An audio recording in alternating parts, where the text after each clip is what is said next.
So once you've made a ton of swatches, you're going to try to sort them into 3 categories, right? It's a really good idea to lay out a piece of white paper to sort them against, so that you can really see them against a void. I sort of break it down into prismatic, muted, chromatic gray, and then my question piles where I'm not quite sure where it goes. Everybody's pile will be different. It's all relative to the colors you've made. So something that would easily be a chromatic gray in Jillian's pile might be like a questionable muted pile in Jay's pile. Who knows? And it isn't just, oh, I used the right recipe, it must be chromatic gray. It's all relative. So I start by laying it out. The prismatics are really easy. It's the colors right out of the tube or the right combination of them. The violets are hard to see and really hard to see on camera. These are all ripped up because they've already been used for other swatches. Generally, you want them to be about at least this big. But prismatics are easy. Then muted colors will range from colors that are almost prismatic to colors that are almost chromatic gray. But you'll have a nice, rich, soft relationship of colors. Then your chromatic grays are the trickiest pile because some of them will feel really like achromatic, like gray, and some of them will just be colors that you can recognize. That's a violet, but it's no longer a violet like a violet here, right?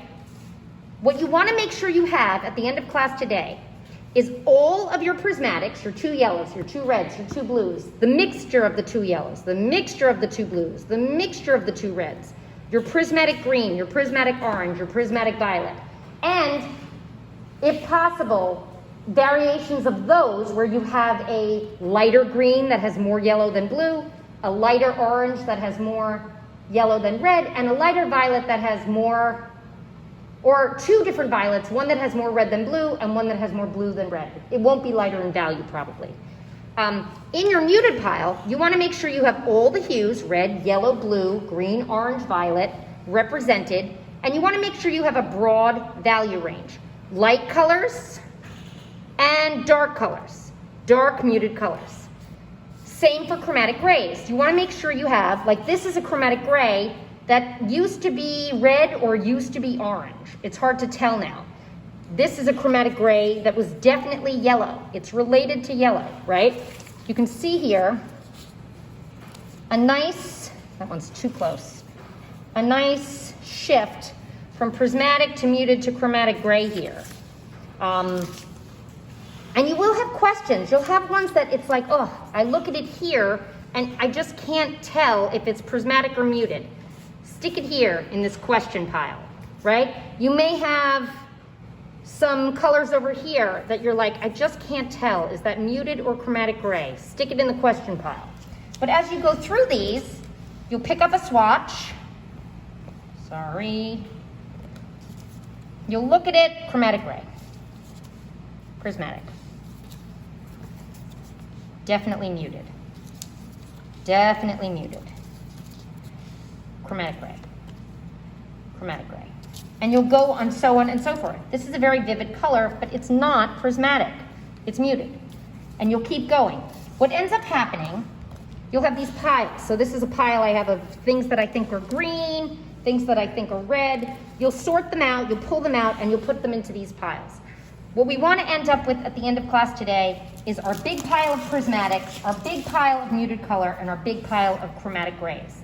Then we're going to assess them and decide what we need to make. Like, I don't think I have all my prismatic blues here or all my prismatic violets. Note to self, I have to make those. Muted color, I have 8,000 pinks and I have no greens or whatever, right?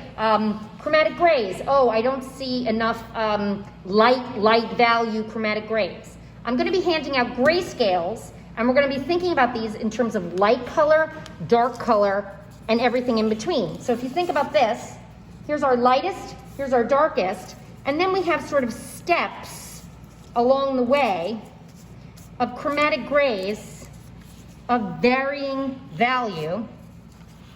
If we were to turn this into a black and white video, ooh, that's way too saturated. See that? That is definitely not chromatic gray. It just asserted itself.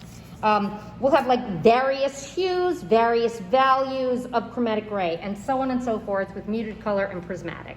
So you're going to separate them, and then you're going to assess to see what you need. Okay, I need more chromatic grays of dark value. I only have 2 here. So I need lots of like chromatic dark, chromatic grays, right? What do I need in the muted pile? What do I need in the prismatic pile? And we'll go from there. We want to make sure our 3 piles, oh, and then of course you have those questions. Sorry, I digress. Whoops, there they go. You want to make sure those 3 piles have all the hues and a broad value range. And by broad value range, again, lights, mids, and dark values that you would see on a grayscale. Then you have those question piles, right? Everybody will have like 2 big question piles. Just put them aside. Put them aside for now, and we'll deal with them later. And usually in the question piles are things like that, right? Like, it was red, it's not prismatic. I mean, here's prismatic red. This is a dark muted, but I don't know, it feels a little too saturated to go here, but it doesn't look like it goes here either, right? You stick your prismatics over there, you're not sure what to do with those. This is clearly a chromatic gray. But then you get these where you're like, is it over here? Yeah, that goes there, that's pretty easy. But you'll end up with ones, usually in that brown family and the green family, that you just can't decide. It doesn't feel right here, but it feels too saturated for here, right? You'll start to see that. Okay, good luck sorting.